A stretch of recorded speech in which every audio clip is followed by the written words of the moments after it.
Now, more from you about the Arab American scene. Who does represent legitimate Arab American interests in this country? Who should the press be talking to? Well, this is the dilemma of it. We have to be practical here. I'm not going to entertain any illusions about, even though my instincts would like to go in that direction, but the condition of Arab Americans in this country is like an orphan. Those who have the money claim to represent them, and that is not true. Those who don't have the money and would like to represent them don't, because they simply don't have the wherewithal to do that. So the condition of Arab Americans, the condition of Muslims in this country, is that of an orphan. There is no one that represents them. What about ADC, which at the American Arab Anti-Discrimination Committee, which first of all isn't on K Street, and second of all, at least does have some grassroots? What's your view of it? Well, let me put it this way. ADC had what may be called grassroots.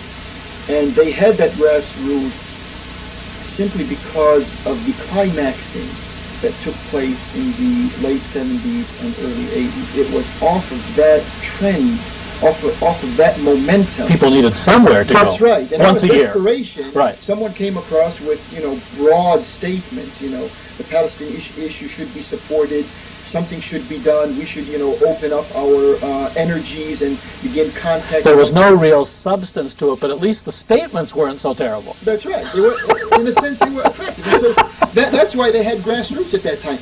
But let's not lose sight of the fact that it's been going downhill. And I think it would take... Very far downhill. Right now, it's almost bottoming off. There's not much left. That's right. Right. And if they... I've come in contact with some of them who represented ADC. Some of them are really nice people. But we're not looking for nice people as much as we are looking for the social contract that has been absent in Arab reality almost for uncountable generations. Okay. But by social contract, do you mean, if I can sum it up, honest and capable people who represent legitimate concerns of their community? The hopes and the frustrations of their community. That's and you have not one organization to go to. I say this regrettably, but it's the fact. There is no one organization or all of the multiple organizations put together who represent the plight of the Arab community, whether it's an extension of the original Arab community in the Middle East, or whether it's one that has been assimilated into the American life here. But isn't that in fact the goal that the ambassadors and their regimes concocted in the late 70s and early 80s? They didn't want a mosque that had elected leaders. They didn't want organizations that could speak up. They wanted only mouthpieces and places to hold conferences and hand out awards and have banquets. And that's exactly what they got. Now, on the other hand, you have a number of Islamic organizations now. You have the American Muslim Council, and you have CARE, Council on American Islamic Relations. Okay, you have these two national groups. Tell me about these groups. Well, these groups... Don't hold your punches. Yeah, I know. I speak the truth. I try to, publicly and privately. That's why many times I'm not around. But anyways, these are a little different from the ADC and the AAI, etc., because they come from that agitation of the Islamic background. This is undeniable. The problem, though, is when it comes to the finances, these organizations have, or the leaders of these organizations, the AMC or CARE or ISNA or ICNA or whatever. Have you heard of these? Yeah, these are Islamic Society of North America, Islamic Circle of North America, etc. There's a few others around. But the problem with these setups is that they've realized years and years ago that Muslims and Arabs and Middle Easterners in this country, they don't have a voice that echoes their sentiments, their worldview. So What they did was they said, we have to go for the money. And they looked around, where's the source of the money coming from? They found the source of the money that they could get is from Saudi Arabia. At a time, Kuwait was throwing a lot in as well, and there were other places that you could get some. Yeah, when I say Saudi Arabia, in addition to that, I mean also its transmutations, Kuwait, United Arab Emirates, Qatar, etc. These are all basically the same setup. So, Saudi The Gulf Arabia, societies, and it was done through an interlocking group of business people. It wasn't direct, these grants weren't coming from governments, they were coming from business people and foundations that were set up. At one time they were coming from everyone, from government and business people, etc., especially during the Soviet invasion of Afghanistan, etc. It was very convenient to say we're supporting Islamic groups, whether it was a government official or whether it was a successful entrepreneur. But this is a conscious strategy that these regimes and money sources have used, knowing that these groups, if they're to be viable in terms of offices and staff, have to have a source of money. And since your community at the grassroots has never been able to supply or willing to supply a source of money. But it wasn't just for groups of your kind. It was for all kinds of groups, including the American Enterprise Trust, the group that publishes the Washington Report on Middle East Affairs, purporting to be an independent journal. This is an interlocking group of secular foreign service officers in cahoots with Qataris and Saudis and Kuwaitis who over the years have propagandized America through their publication. You're shaking your head, yes. Yes, because when you read these, and I read them, I subscribe, and I'm abreast with what they have to say about the Middle East. When it comes to the Islamic element of the Middle East, they have no favorable words to say about an Islamic change in Egypt or an Islamic change in the Arabian Peninsula or in Turkey. And they have no negative words to say about the client regimes. That's right. They're real good on Israel, but in recent years they've even tempered that because of the peace process. That's right. The quote unquote That's right. peace They process. even run promotionals for the client regimes in Qatar. They had The Washington Report. Washington Report. It looks like an advertising supplement. Okay. See? But that's because they have to send those issues primarily over to the Middle East to get next year's budget. Yeah. Let's talk about the peace process, Palestine. You're not Palestinian, even though the way you presented yourself at the beginning of this program, Lebanon, Syria, you called it the Holy Land. I make no distinction between anyone who comes from the Fertile Crescent, even though we do have these European nation-state concept imposed on us. And I don't think any Palestinian is going to tell you, I'm really different from a Syrian or a Lebanese. Or Well, this generation, after a number of generations living this way and having no contact, the separation has taken its toll. But this is Mideast Realities. I'm your host. I'm Mark Berzonsky. This is Mohamed Alassi, who has lived here in Washington for about the same period of time I've lived here. I haven't been in the American military like you. I have participated in Jewish political affairs when I was an establishment person. Sounds like you were a relatively establishment person. Let's talk about the peace process. What, in your view, is going on with the Palestinians today, or what is being imposed on the Palestinians today? Well, the Palestinians, I think, are really the end victims of the decision makers who have realized that they are running out of time. The Arab governments, as they are today, as they have been, in addition to the Israeli government, have realized that there is a new power, there is a new force in the making in all of these areas. And that is the Islamic wave of the future. In Palestine, that's Hamas. In Palestine, it's Hamas, Islamic Jihad, Hizb ut-Tahrir. There are many, it's not just Hamas. The media conveniently here concentrates on Hamas. Hamas may be... Well, the best known of them. Yeah. Anyways, all of these have recognized Netanyahu and his predecessors, Mubarak and his predecessors, Fahd and his predecessors, King Hussein, who hasn't had a predecessor since probably one of the most ancient Since rulers. his grandfather was assassinated. right next to him. Yeah. All of them have realized that there is an Islamic wave that is coming. There's flows and ebbs to this wave. They know that, we know that. But it is coming on strong. And so they find that there's something in common. So they want to undermine it. All of them together. Right. They're working. And if that means getting to bed with the Israelis and the Americans, well, we've really been in bed with them anyway. We just haven't acknowledged it. That's right. So right now, this peace process is a euphemism for a united front against this Islamic wave. This peace process But flesh that out. I think I understand you. I'm not so sure the viewers are if we don't flesh it out a little more. A peace process in order to defang or to slow down or to co-opt this wave that you speak about, to take the energy out of it, to make pretenses that things are getting better when in fact they're not. Is that what you're saying? Yeah, let me put a little more punch into this. The observable facts on the ground in the Middle East is that the Islamic Revolution in Iran is a fact of life now. They don't want to confess to this through their mouthpieces, the media extensions they have. Much more than that, they want to undo it. Exactly. And they have another word for it in Algeria. They want to eradicate it. They call the military junta there that is at war with its own people the eradicators. Those are the generals. They're called the eradicators there. They want to kill off anyone who has Islamic aspirations, anyone who has a sense of Islamic political expression, etc.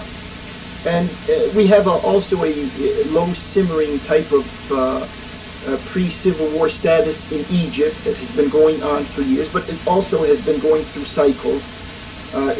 It becomes stronger year after year.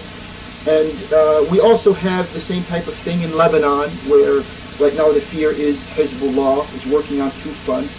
It is a military force in the south of the country, but it also has its politicians lodged in the Lebanese parliament. All right, but take us back to the fulcrum of this, the Israeli-Palestinian conundrum, predicament in Palestine.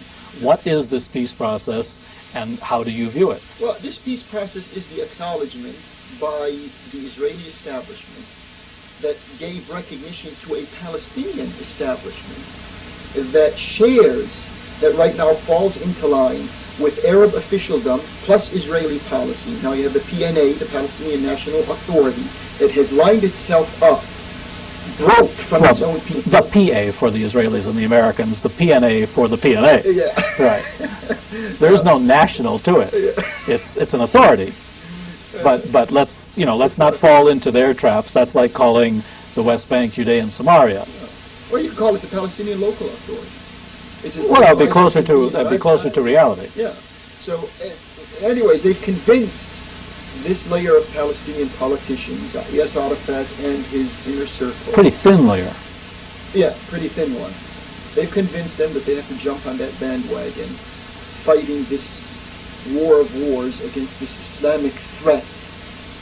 Well, actually, I think the PA, the Arafat people, used the Islamic threat to frighten the Americans and the Israelis and the Hashemites and the Saudis, saying, if you don't work... I've sat with Faisal Husseini, Arafat's top man in Jerusalem, in the days just before these agreements, and he would say, if something doesn't change here soon, when you come back, you'll have to go speak to the people with the beards, not to me.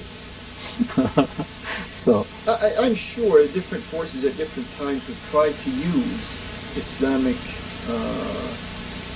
representatives or Islamic organizations for their own means. Whether they are Israeli, whether they are Arab governments, the Saudi government is very adept at this. Come on, we've talked about Saudis and Bandar and Zogby, and what's your view of Arafat?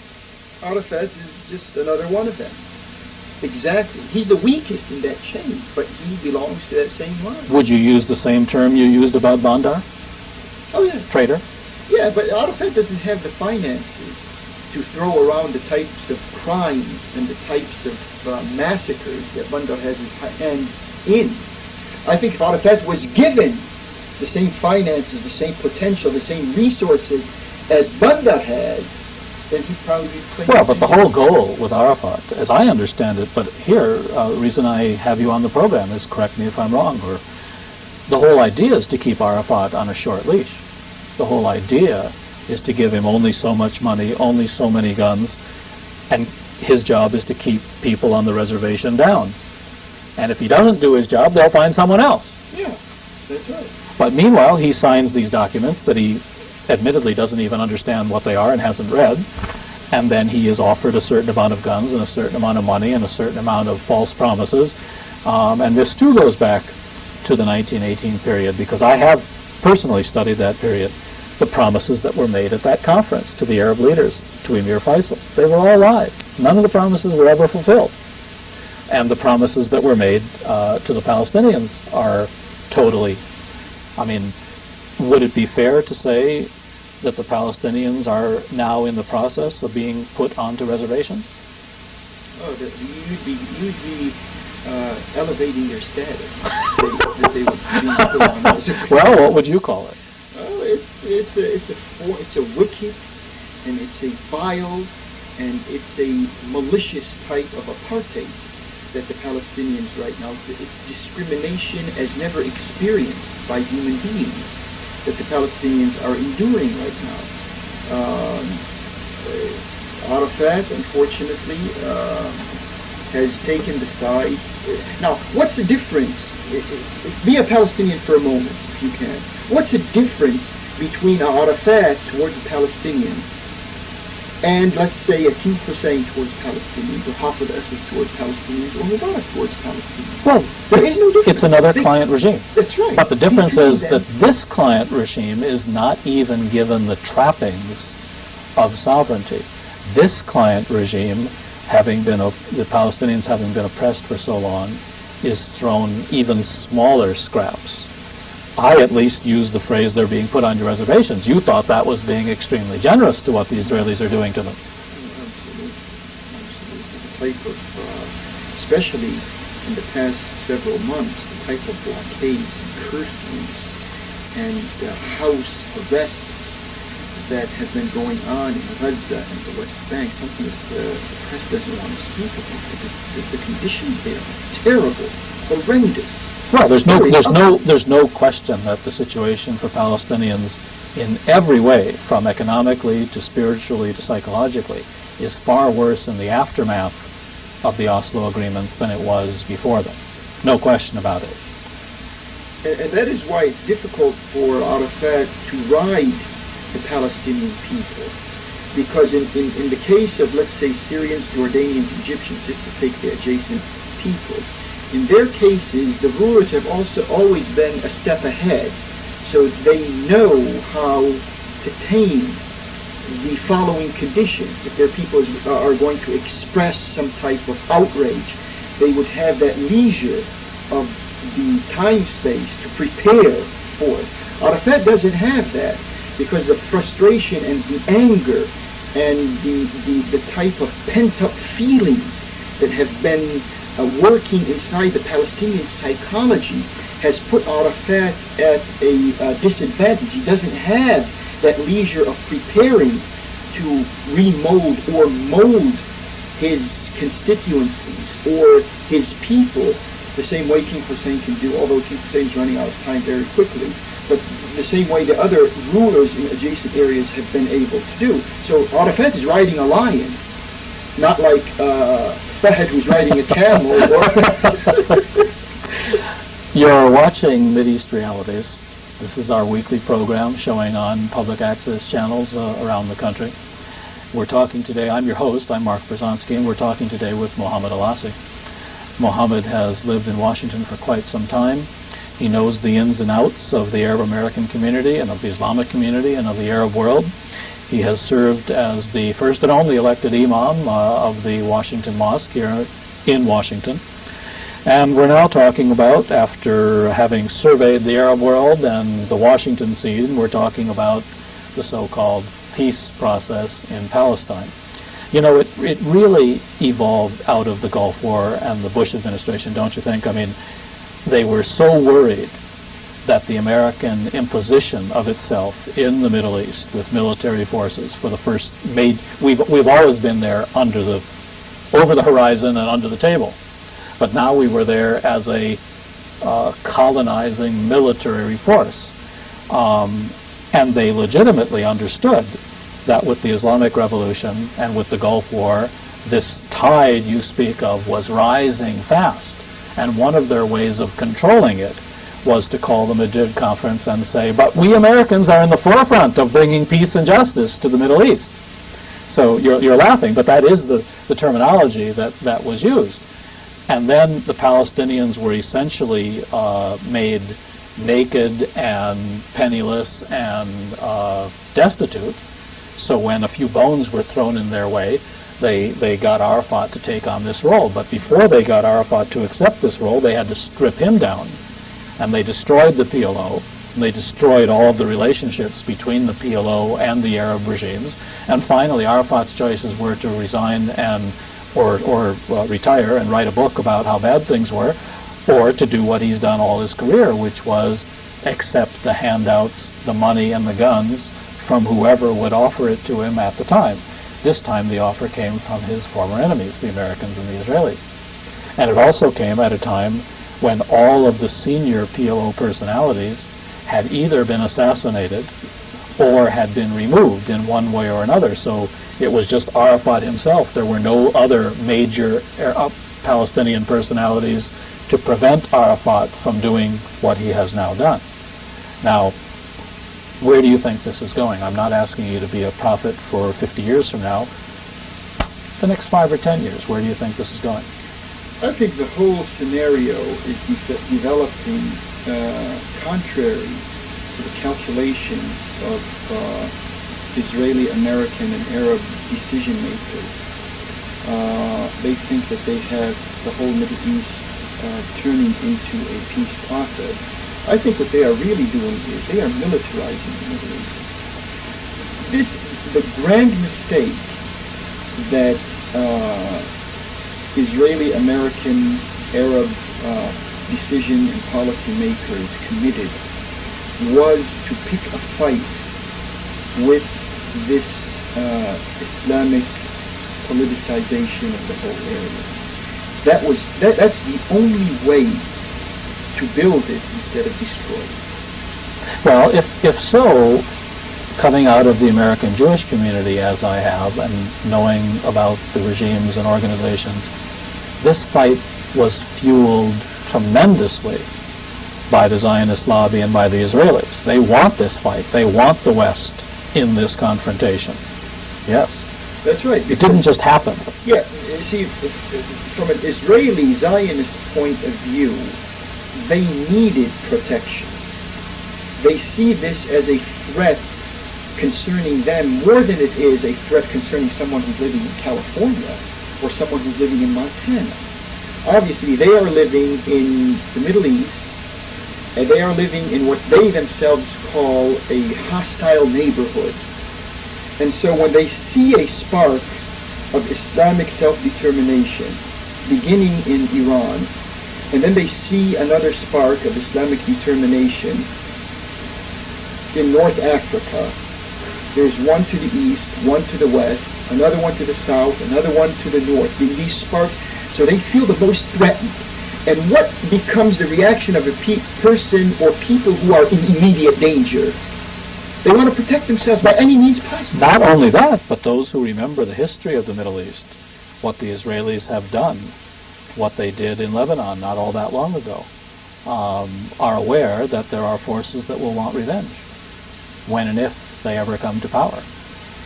And see, this is the mistake of destiny that the Israeli Zionists have committed. I'm not going to try to pretend that I can psychologically figure this thing out. They came from Europe, they've lived for thousands of years in a hostile diaspora, and they think that the people in the Middle East have to be treated the same way they were treated in Europe to repulse